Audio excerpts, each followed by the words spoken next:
Hello, everyone. Just got done crime fighting and fucking Zoe Kravitz.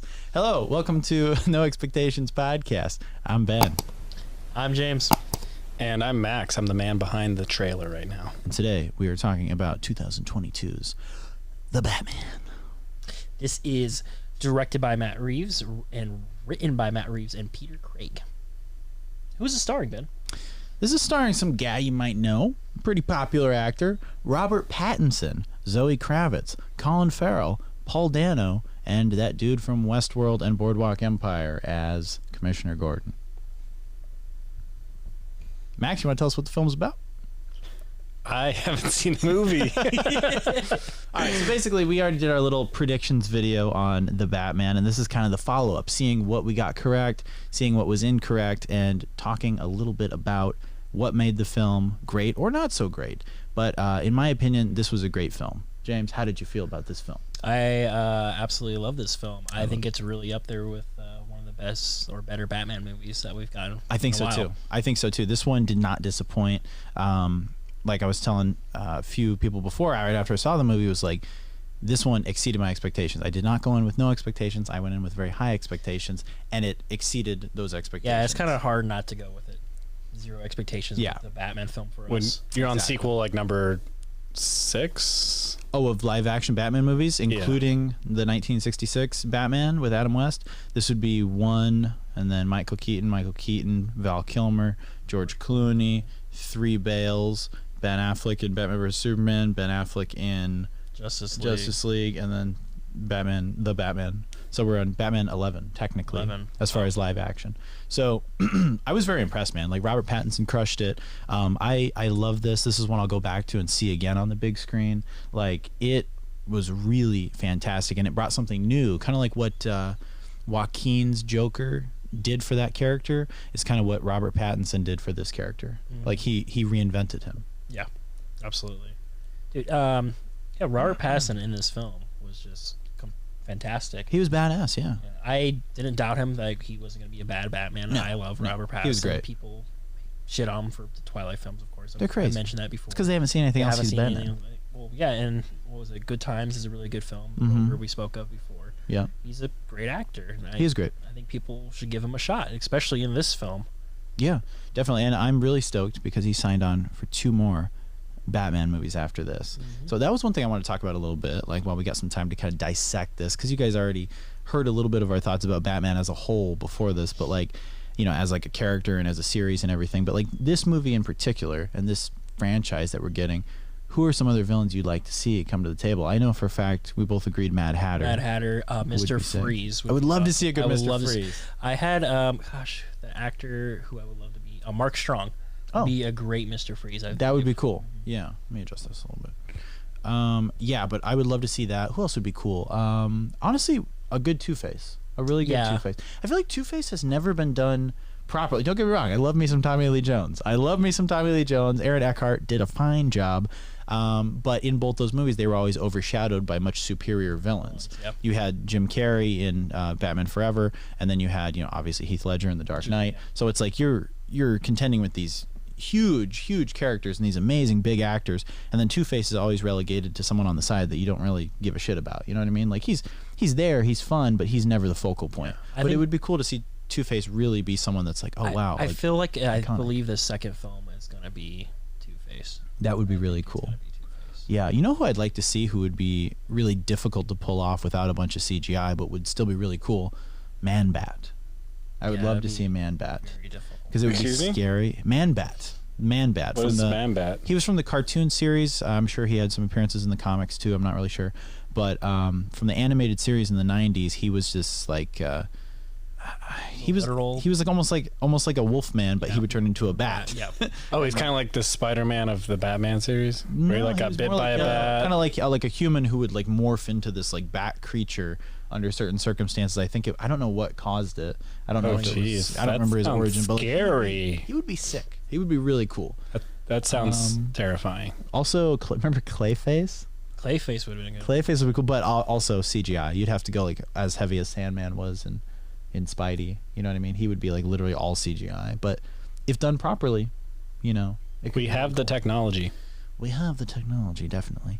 But yeah, this one was really cool, man. Like I said, the only weak point that we could really think of was Zoe Kravitz as Catwoman, but that's just because she's young. But that's the point. Yeah. It is Batman Year 2. Year 2, yeah, which a lot of people miss. I've spoke with a few people that didn't realize it's second year. It says Batman. It in the movie, dipshits. Yeah. It says, "I've known you for 2 years, Jim Gordon." Like he says it. I've known you for 2 years. Give the guy a break. Yeah, I mean, like all his tech is not that great. His Batmobile's not. Loved it. I mean, it's cool, but it could be better. Like his Batmobile stalled. Yeah. So which is kind of funny. Like you got this $1 million, multi-billionaire, I should say. Yeah. And his Batmobile's kind of shitty, but it's a cool Batmobile. I want to see. Well, it's kind of like a trophy truck from what I've seen. It kind of reminds me of like a souped up Camaro or something. Something like that. Yeah, or like I don't know, or like an old Chevelle that like they kind of like morphed and made look more modern. I don't know what it is, but I'm sure it's a mixture of different vehicles, but it looks really badass. He's riding a standard motorcycle. Yeah. Yeah. It's a very like different Bruce Wayne that we got. That's one thing I want to talk about. Like, how do you like him as Bruce Wayne? I love him as Bruce Wayne. I think he's a good Bruce Wayne. Yep. I'm sorry, I cut you off. Let me just go ahead. No, you're fine. Okay. I was gonna just say, I think I'm gonna agree with what you have to say, but go ahead. I think he's a great Bruce Wayne, but I think the next movie has got a little bit more balance of it because of Alfred, which Andy Serkis, who's collaborative with director Matt Reeves, even mentions like, you still have to have that lifestyle of Bruce Wayne. In this film, he didn't really have that billionaire lifestyle like in Christian Bale did, which I think in the second film he's going to have to balance between both. I think he still did a good Bruce Wayne, showing off like who he was by like spending a couple like his money, but like at the same time like you got to be a little party animal too. I think that's going to be a huge part of the whole trilogy, is going to be him learning to balance Batman and Bruce Wayne. I think the next one, honestly, it would be really cool if you want some like symbolism. You could have Two-Face, and that could also represent Batman and Bruce Wayne and the duality of those characters. That'd be cool. Harvey Dent and Two-Face, Batman, Bruce Wayne. And I think over time he's going to learn to balance a little bit more, especially as he gets older. He's going to be like, okay, I have responsibilities where I can help people, with the money of the Wayne estate, and keep up appearances also so people don't suspect he's Batman. And like he can learn to be both people. And I think eventually by the third one, you're going to really see that perfect balance. But I think the most interesting balance will be in the next one. I think you'll see him doing like the Christian Bale Batman Begins, like putting on a show. Remember in Batman Begins when he goes in Lamborghini and he has like the models in the pool? Remember that? That's what I was thinking. Or in the fountain? Like, in the fountain. That was like the best representation of Bruce Wayne, aside from Michael Keaton, like having like the art show at his house. Yeah. Like those were like the two best representations of Bruce Wayne, I think. Yeah. Which is pretty cool. And Kilmer at that event, his entrance was good, yours was better. Like, when they're in that like event, that was a really good representation of Bruce too. Because you don't really see much Bruce Wayne. Like, I feel like you see a lot more Peter Parker and Spider-Man than you do of Bruce Wayne and Batman. Yeah. A lot of Batman in this one, which is okay. What I really like for this one too. This is for me, like growing up with the cartoons too, playing the video games, reading the comics. He was like a detective. Yeah. More of a detective, like on the crime scene, which we never really got in a Batman movie. Like, because DC is Detective Comics. Yeah. Like that's how it started. Like, so it's cool, just like him being with Gordon on the crime scenes and stuff, and like investigating. I was like, this is awesome. Like, it made me want to go home and play like Batman, like Arkham Knight, or any of those Arkham games. Yes, which is sweet. Yes, right, right. Yes, I'm a big fan. Other things that you really enjoyed about this? I have something else too that really made me like go, oh my gosh, like I've never seen this in a Batman film. First scene that gave me goosebumps, literally, was him on his motorcycle and Something in the Way, which was heavily used, but we loved it because I'm a huge Nirvana fan. Him on the motorcycle going down into the Batcave and seeing how it's like a more real world Batcave, like gave me chills. I'm like, oh, we got a different Batman. We got like a real world Batman. Yeah, this Gotham was scary. It was sick. Yeah, it was really, really cool. A lot of it filmed in Chicago and England. Really? Yeah, fun fact. Yeah, England, like a majority was filmed in England, and then a lot of the street scenes were Chicago. That's cool. But which is great because it's always like rainy and dark and spooky. And I feel like I'm getting a Batman voice right now. My voice keeps getting more gravelly as we're talking. But one thing I really loved about this movie was how real world it was in a lot of ways. Like, he would fuck up. Like, things would go wrong. Yeah. Like the police station escape.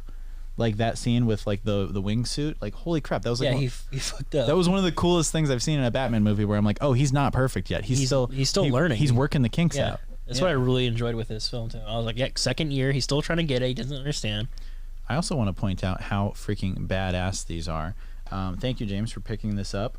This is from AMC Theaters. I don't know if you guys have those in your region, but a lot of us do. And they came out with this really cool popcorn holder that was limited edition promotional object or item for the movie. And it's super cool. I mean, obviously, it's not quite big enough for my dome, but it's pretty sweet. And I think if we could just get one that's a little bit bigger, maybe we could go out and actually fight some crime. Yeah. But it's really cool, and I'm really happy to have it. And you're welcome. Thank you. And one thing we should talk about with this is the marketing for this movie, because we dabbled in it a little bit on the previous episode, but like I haven't seen marketing for a Batman movie like this since freaking like Batman and Robin. Yeah. Like we're talking like toys, like it literally made me feel like a kid again going into Target like 3 or 4 weeks before this movie came out and seeing all these toys, and I was like, oh shit, that's from the Batman. Where does he get those wonderful toys? It's funny too because it's not just this movie too. There's a lot of just regular standard Batman toys that are rolling out right now, which is too. Great. And even like I mentioned to him earlier, at Walmart selling like Michael Keaton's Batman mask, so cool. Ben Batfleck, I should say, his mask, all of them. Which I want to get a hands of Michael Keaton and probably Val Kilmer's too. I think that'd be really cool. Absolutely, like huge fan. And honestly, this is making me think sometime this year we should review all of the 80s and 90s Batmans.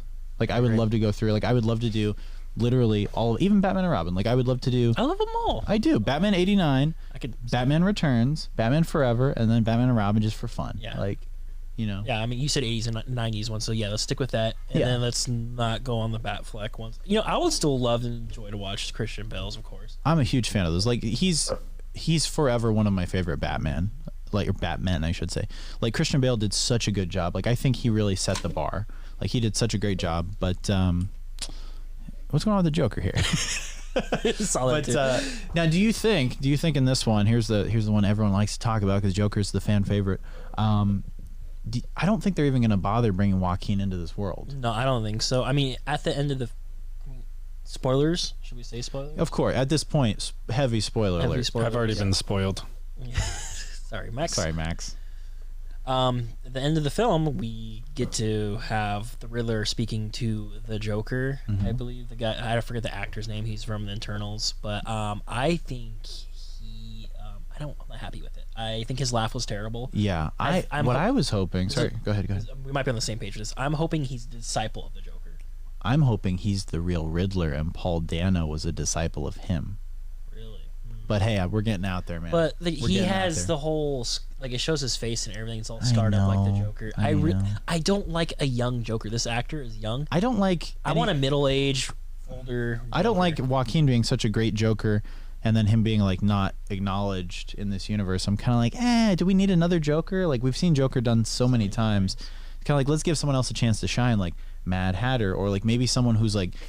I loved Cillian Murphy's Scarecrow, but like if we had another take on the Scarecrow, that could be really cool. That'd be really cool. Like there's so many cool other characters out there that just, I mean, literally Batman's been a character since like what, the 1940s, like, or earlier. Like I don't know how old he is, but like he's been around for a very long time. Well, so there's a lot of villains that I'm sure are totally forgotten. I remember. About. I think you told me this too. Matt Reeves, the director, is wanting to throw in a lot of these villains in each movie. It's like all these random Batman movies. And I'm like that. I think he can do it right. I mean. Marvel sometimes gets a little messy with a lot of villains. It gets messy, yeah.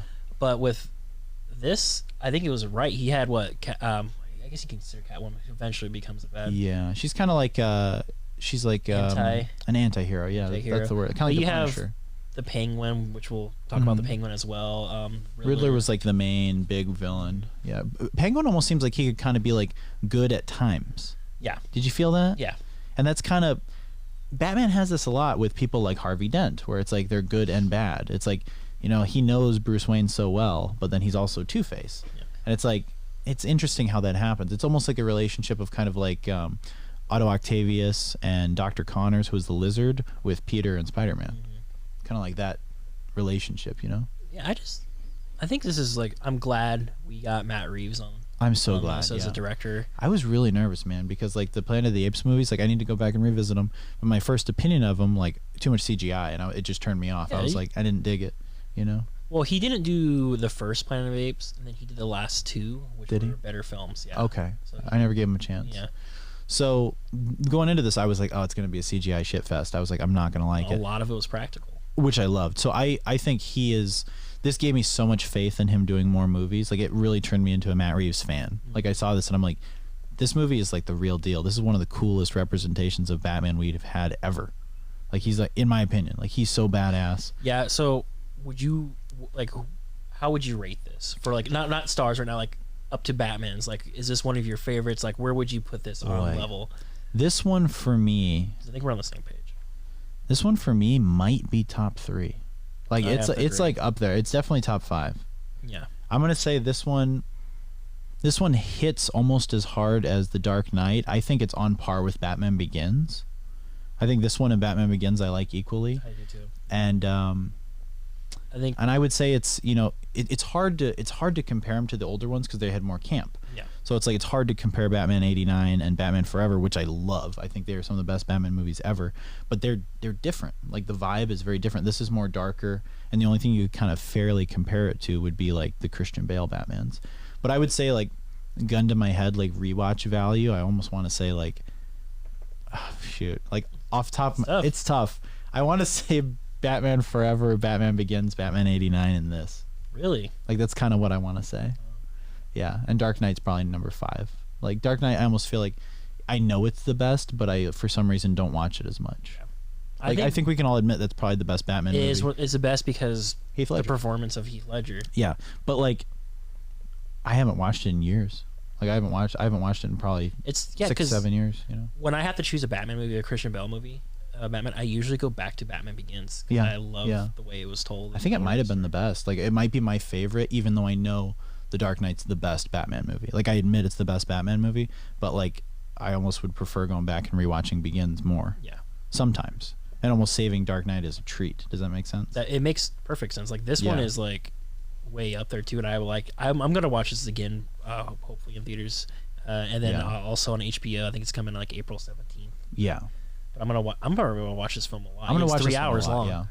I would say the one I go back to the most to rewatch is Batman 89 and Batman Forever. Those are the Batmans I rewatch the most.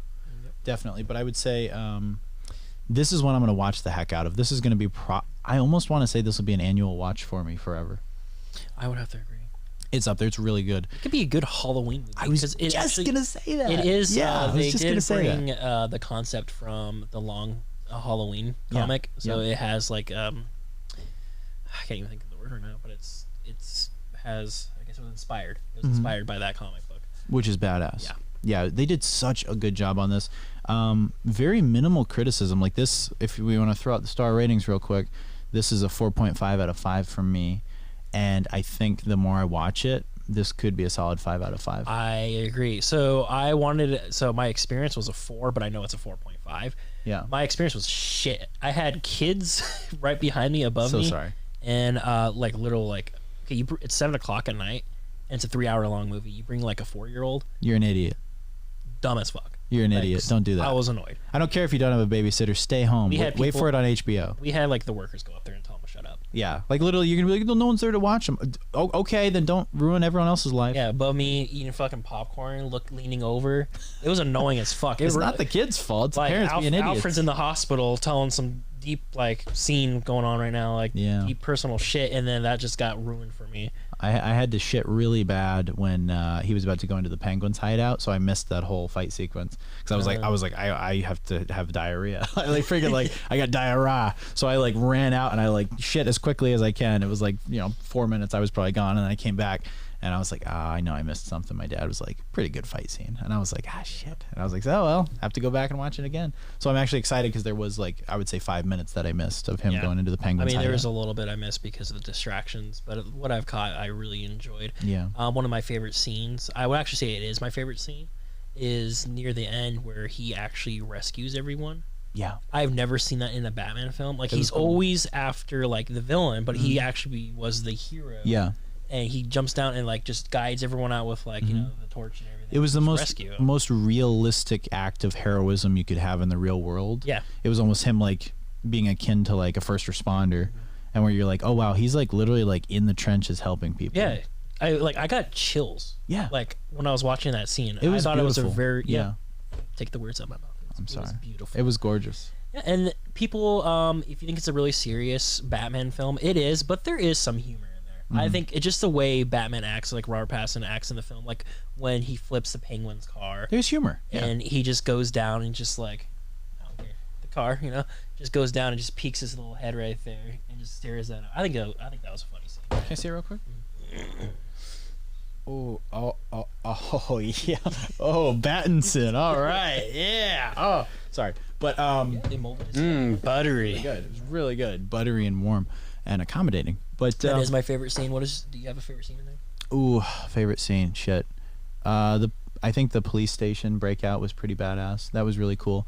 Honestly, the whole opening of just like not being sure if I was gonna love it or not, and then like finding out like how badass it is, and seeing him like kick the ass of that Joker gang, and like him doing that, and just seeing how edgy he was, I was like, oh wait, I think we got a hit here. And the more it went on, the more I was like, oh, this is good. Intro and I'm like, this is good. It's a longer intro, but like just him narrating and saying like, when that light turns on, people look out and like in the shadows, they don't know if I'm there and everything. They're already scared of him. It was building a lot of hype, and in a good way though, like a lot of like suspense. Yeah.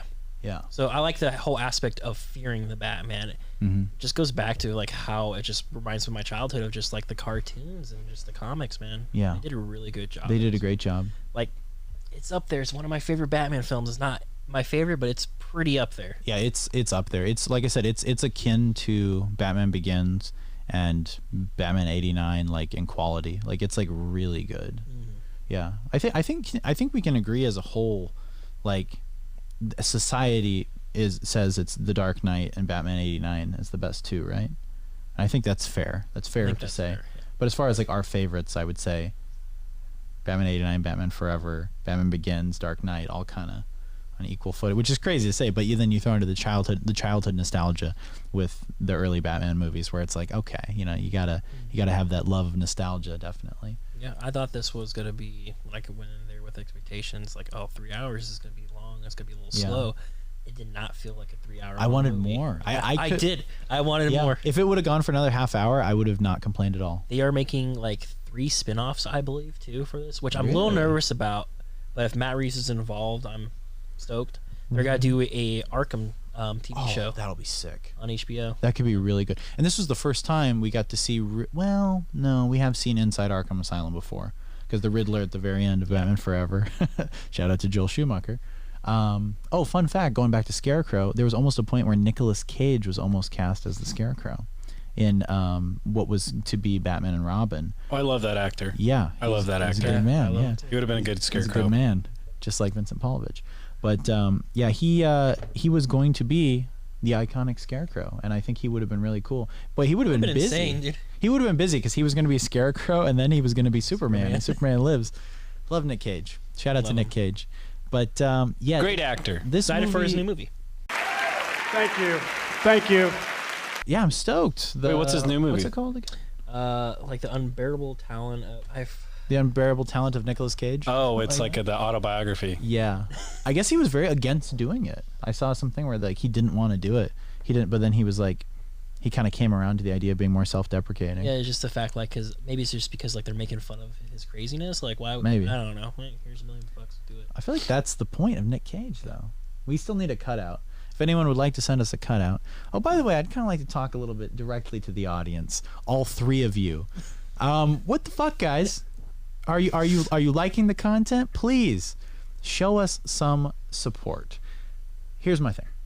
We're working very hard on these videos, and we are having a good time. We love this, but it's more fun when we have an audience. It's more fun when we have people shopping and visiting inside the No Expectations video store. Yeah. So here's a novel fucking idea. Why don't you hit that like button and that subscribe button and share a video with some of your friends? Come on, guys. Also, comment. Leave a comment. What movies would you guys like us to watch? Yeah, it would be nice. You fuckers! We're working hard here, guys. You piece of shit! Guys, this is free fucking entertainment, all right? We're working hard. We have day jobs, all right? We come in here afterwards and we work making content for you for free. and we love it. We do love it. But at the end of the day, it's way more fun with an engaging audience. Like we'll still continue to make these videos forever. But like I said, it's like having a business. You want more people in the business. You know, you want seats filled inside the theater. Yeah. Like if that's a good analogy. So in all seriousness though, guys, the people who do stick around, thank you for watching, but help us grow. Like, subscribe, all that good stuff, and share. Like sharing on social media. If you have, you know, whether a small reach, a big reach, doesn't matter. Share it with a couple people, a couple like-minded fucks. Yeah, I mean, we're, you know, on YouTube, we're on the Spotify, Anchor, Apple Music now. If you have someone that doesn't like watching content, they can always listen to us. So share it on there as well. Yeah. We have an Instagram too. Yeah. Follow the Instagram. Follow Instagram. Yeah. And my thing is, the great thing about No Expectations Video Store is we have a wide variety of content, which is ever growing. Like we plan on doing a lot of other stuff. And my thing is, it's like go in and find a favorite video. Maybe you like the Mosquito Coast. Maybe you like a good old fashioned orgy. Yeah. Maybe you like Cable Guy. Maybe you like Junior. Go watch Junior. We put a lot of work into that episode. That one deserves some views, mofos. But yeah, go back. Go check it out. Find one that speaks to you and resonates with you. And maybe someone in your friends or family would be like, hey, I like this too. I like these guys. I like the vibe. Anyway, that's all I'm saying, guys. It'd be nice if you could like. And rewind. Oh, wait, I fucked up. Yeah, I was like, what are you doing? Oh, shit. Let me do that again. Hold on. It'd be nice if you could be kind. Rewind. Like, subscribe, hit the bell notification button. Smash it. Smash that subscribe button, as they say. See, I got all flustered. Be kind, rewind, and subscribe. God damn it. It's okay. Thanks for watching, guys. Love you guys.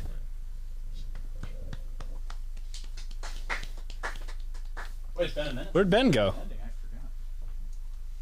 Like? Where you go? Like? Like what?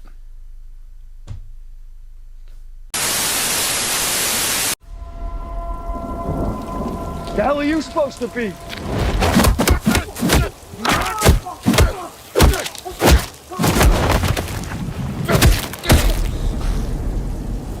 I'm vengeance.